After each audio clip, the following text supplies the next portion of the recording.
വയോജന സംഗമവും ക്രിസ്മസ് ആഘോഷവും നടത്തി. വലപ്പാട് സെയിന്റ് സെബാസ്റ്റ്യൻ ദേവാലയത്തിൽ 70 വയസ്സിന് മേൽ പ്രായമായ വയോജകരുടെ സംഗമവും ക്രിസ്തുമസ് ആഘോഷവും നടത്തി. ഇടവകയുടെ കീഴിലെ ചാരിറ്റി കമ്മിറ്റിയുടെയും സെയിന്റ് വിൻസെന്റ് ഡി പോൾ സംഘടനയുടെ നേതൃത്വത്തിലാണ് സംഗമം സംഘടിപ്പിച്ചത്. വൈകിട്ട് ദിവ്യബലിക്ക് ശേഷം ക്രിസ്മസ് കേക്ക് മുറിച്ച് മധുരം പങ്കുവയ്ക്കുകയും എല്ലാ വയോധികരെ ആദരിക്കുകയും എല്ലാവർക്കും ഉപഹാരം നൽകുകയും ചെയ്തു.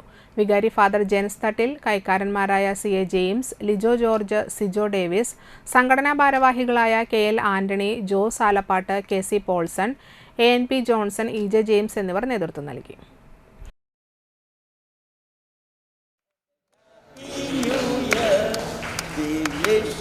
Merry Christmas, we wish you a Merry Christmas, we wish you a Merry Christmas and a Happy New Year and a Happy